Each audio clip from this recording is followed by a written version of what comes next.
안녕하십니까. 김계총 목자입니다. 오늘 또 한 번 큰일이 있었습니다. 나라에 큰일이 있었습니다.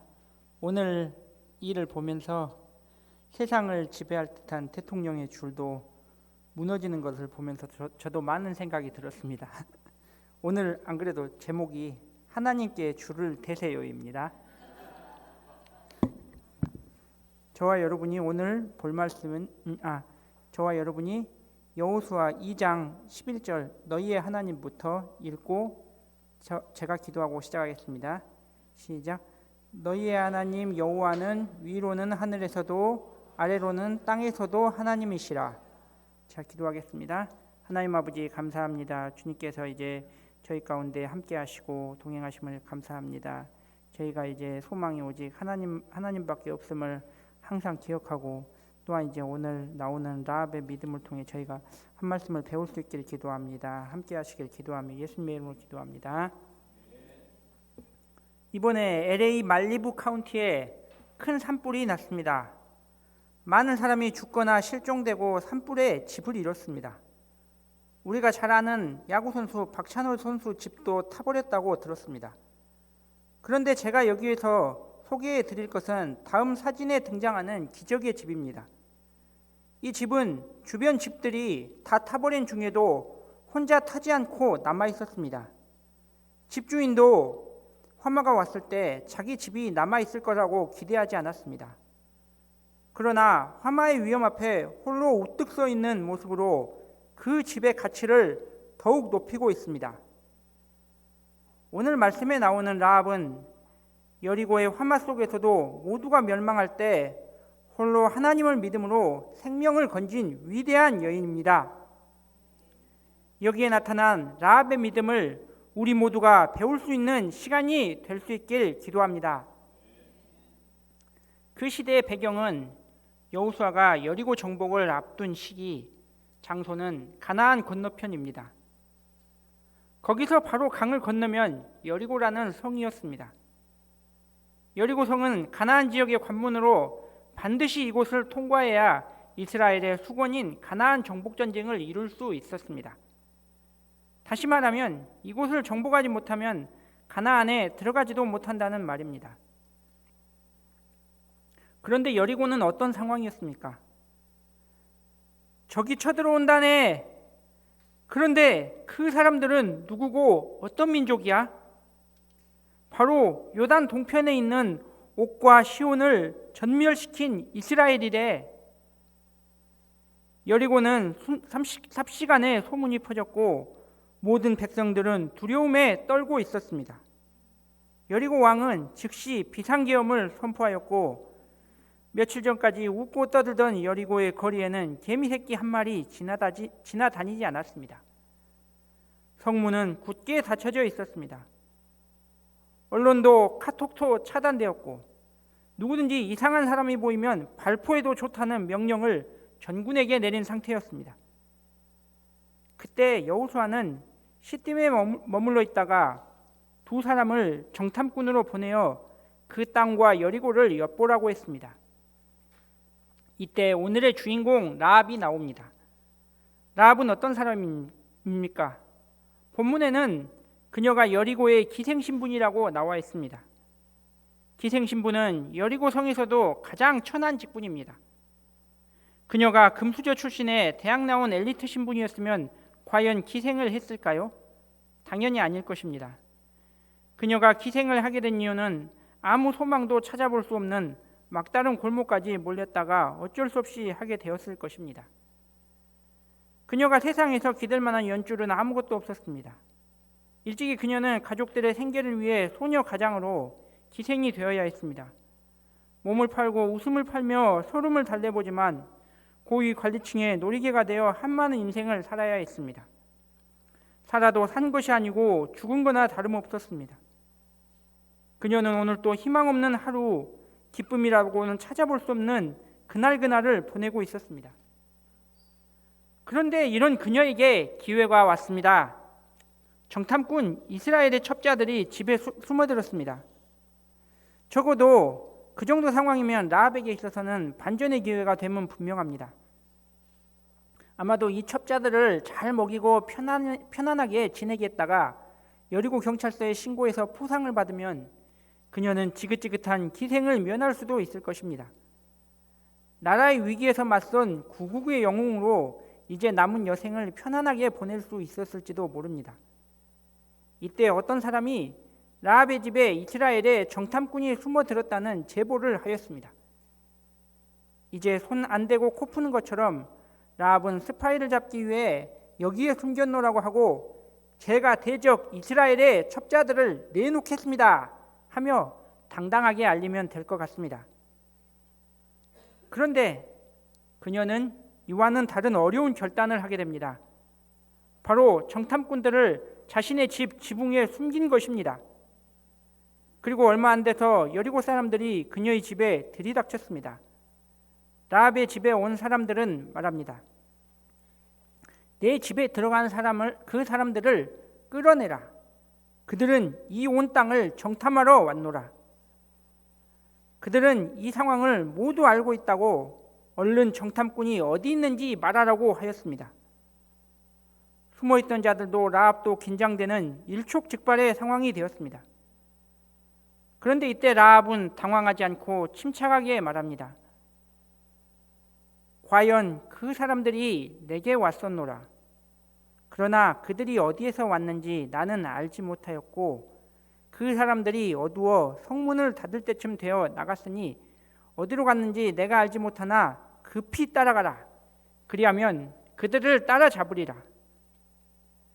만일 여기서 라합이 조금만 주저하거나 표정에 두려움이 임했다면 바로 들켰을 것입니다.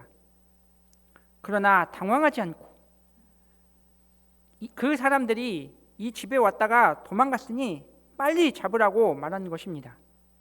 여리고 사람들은 라합이 공익 제보를 했다고 생각하였습니다. 그리고 깜빡 속아 재빨리 밖으로 쫓아갔습니다. 주변 사람들이 모두 간 것을 확인한 라합은 지붕 위에 숨어있던 정탐꾼들을 다시 나오게 했습니다. 그리고 말하는 것이었습니다. 10절, 11절에서 여리고의 백성들의 상태를 말합니다. 아모리 두 왕에게 행한 일을 듣고 마음이 녹았고 사람이 정신을 잃었나니. 그 정도면 여리고 백성들이 얼마나 두려워하고 있는지 알 수 있습니다. 이미 그들은 정신적으로 KO요, 싸워보기도 전에 진 상태인 것입니다. 사실 40년 전에 이스라엘 백성들은 출애굽 직후에 가나안을 치고자 하였습니다. 그러나 가나안은 거인이고 우리는 메뚜기라는 악평을 한 12령의 죄악 때문에 이곳에 들어가지도 못하고 40년을 광야에서 헤맨 것입니다. 그러나 이제는 그 세대가 바뀌고 이스라엘의 새로운 세대가 하나님의 훈련을 감당하였습니다. 그리고 요단 동편에서 기다리면서 가나안을 정복하기 직전입니다. 이미 요단 동편에 시온과 옥을 전멸시킨 후라서 사기는 올라있고 여리고는 거의 패배 직전입니다. 그러면서 라합은 가장 중요한 말을 합니다. 저와 여러분이 11절 너희의 하나님 그 부분부터 다시 한번 읽어보시겠습니다. 시작. 너희의 하나님 여호와는 위로는 하늘에서도 아래로는 땅에서도 하나님이시라. 하나님이 모든 세상의 왕이시오 주관자임을 고백하고 있습니다. 그녀는 잠시 살 세상의 안락함 대신 하나님의 백성으로 살고 싶은 소망이 있었습니다. 자신은 비록 가나안의 천한 여인이지만 만일 하나님의 백성으로서 살 수 있는 기회가 주어진다면 하나님의 백성으로 살고 싶은 마음이 있었습니다. 그리고 지금 기회가 온 것입니다. 그녀는 전혀 주저하지 않았습니다. 결단의 시기에 가장 중요한 선택을 한 것입니다. 그것이 결코 쉬운 것만은 아니었습니다. 자칫해서 들킨다면 자신뿐만 아니라 가족들까지 목숨이 위험해지는 결과가 나올 수 있습니다. 하지만 라합은 두려워하지 않았습니다. 만일 하나님이 비천한 자신과 함께 하신다면 생명을 보존할 뿐 아니라 믿음의 계보에 자신을 포함할 것을 믿었습니다. 우리 역시 믿음의 선택을 해야 할 때가 옵니다. 좋든지 싫든지 세상과 신앙 사이에서 우리는 한 가지 선택을 해야 할 때가 옵니다. 직장이나 캠퍼스에서 나를 출세시켜 주겠다고 술 한 잔을 권합니다. 청년의 은밀한 정욕이 나를 유혹할 때가 있습니다. 이때 우리는 단호하게 두려워하거나 주저하지 말고 라합과 같이 결단을 해야 합니다. 하나님의 줄을 잡고 하나님 편에 서야 합니다. 세상의 줄은 영원할 듯하지만 깊이 들어갈수록 위험하고 무섭습니다. 세상의 줄을 지배하는 자는 사탄입니다. 돌이킬 수 없는 상황에서는 더 이상 그게 나의 편이 되지 않습니다. 그러나 하나님의 줄은 절대 끊어지지 않습니다. 결국 그 줄을 잡고 가다 보면 천국의 길로 올라갈 수 있습니다. 세상을 주관하시는 분은 하나님이시기 때문입니다. 라합은 선택의 때에 믿음의 줄을 잡은 것입니다. 만일 라합이 다른 선택을 하여 정탐꾼들을 고발하였다면 어떻게 되었을까요? 그녀는 잠시 영달을 누렸을지는 모르지만 여리고가 정복될 때 폭풍같이 밀려드는 이스라엘 군대 앞에 자신도 영원히 사라지는 존재가 되었을 것입니다. 우리도 라합과 같이 잠시 사라질 세상의 가치관에 욕심을 내지 말고 하나님이 주시는 하늘의 줄을 잡아야 합니다. 라합은 이제 12절에서 말합니다. 내가 너희를 선대하였은즉 너희도 내 아버지의 집을 선대하도록 여호와의 이름으로 내게 맹세하고 내게 증표를 내라. 라합은 지혜도 있지만 자신이 살 길을 찾는 영특함도 있습니다. 자신도 하나님의 백성으로 살겠다고 말한 것입니다. 라합은 여리고가 반드시 멸망할 것을 알았습니다. 이때 하나님의 이름으로 자신과 부모 형제를 살려달라고 부탁합니다. 정탐꾼들은 자신의 목숨으로 그들을 살릴 것이라고 언약을 맺습니다. 라합의 믿음은 자신과 온 가족의 목숨을 살렸습니다. 성벽 위에서 줄로 달아내려 그들을 보내줍니다. 갈 때는 들키지 않도록 산에 올랐다가 며칠 뒤에 가라고 조언까지 해줍니다. 라합의 도움으로 정탐꾼들은 무사히 가나안을 벗어날 수 있었고 돌아와서 여호수아에게 상황을 보고할 수 있었습니다. 그 결과는 어떻습니까? 후에 여리고가 멸망할 때 라합은 자신이 정탐꾼들을 달아내린 그 위치에서 붉은 줄을 타고 내려와 자신과 가족의 생명을 보존하게 됩니다. 뿐만 아니라 그 정탐꾼 중에 한 사람인 살몬과 결혼을 하고 예수님의 계보에 이름을 올리게 됩니다. 마태복음 1장, 살몬은 라합에게서 보아스를 낳고,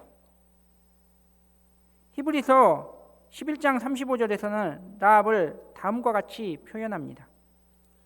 믿음으로 기생 라합은 정탐꾼들을 평안히 영접하였으므로 순종하지 아니한 자와 함께 멸망하지 아니하였도다. 단순히 죽음을 면하고 생을 보존하는 것에서 멈춘 것이 아닙니다.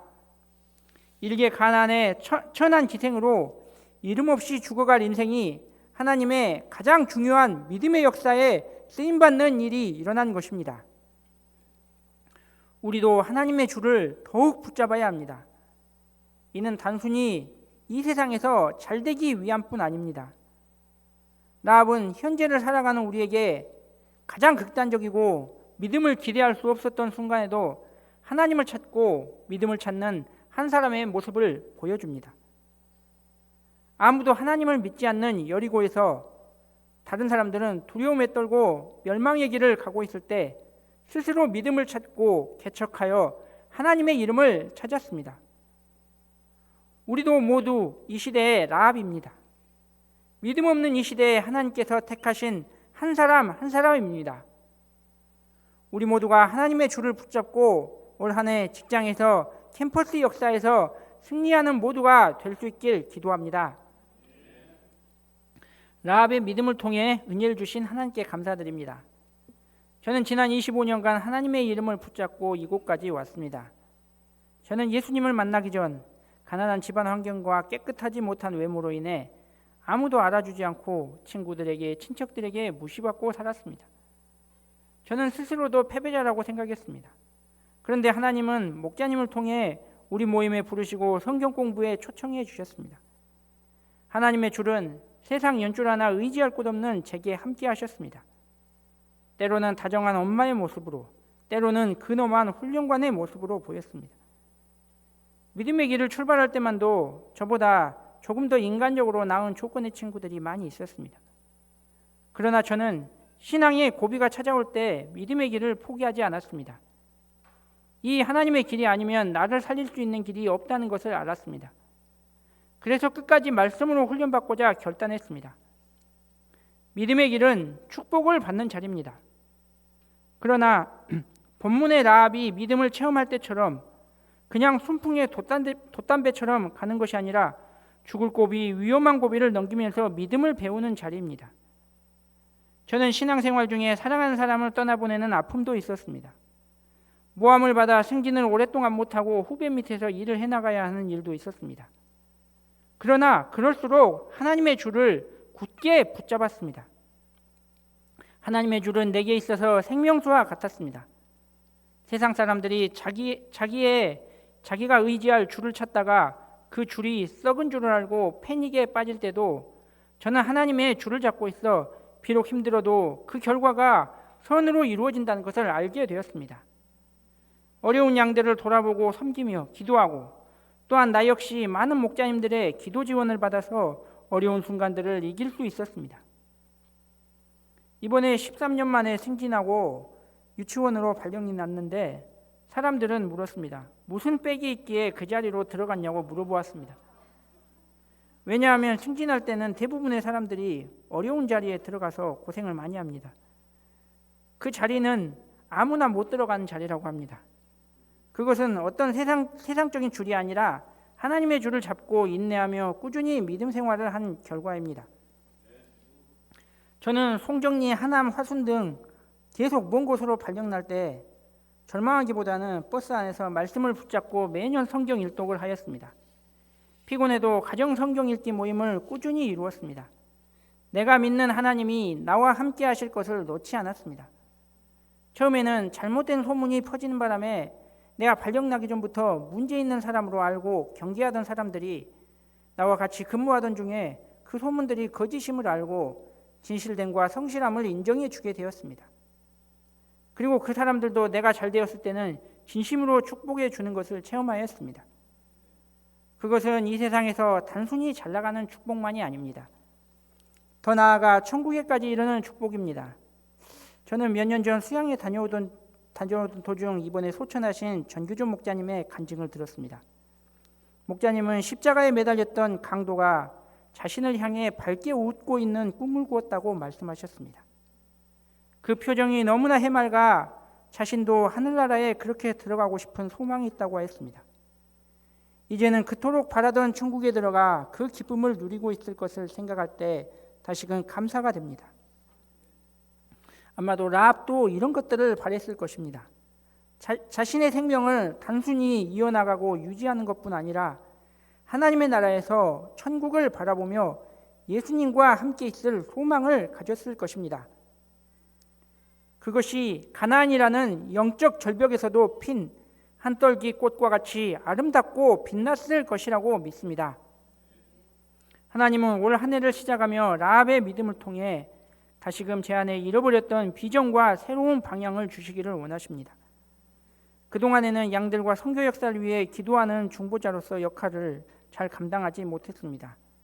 이제는 나은 사람과 가족을 뛰어넘어 양들을 실제적으로 돕고자 기도하고 중앙아시아 선교 역사를 위하여 중보 기도하며 하나님의 주를 통해 이 시대를 구원하는 사명을 감당코자 합니다.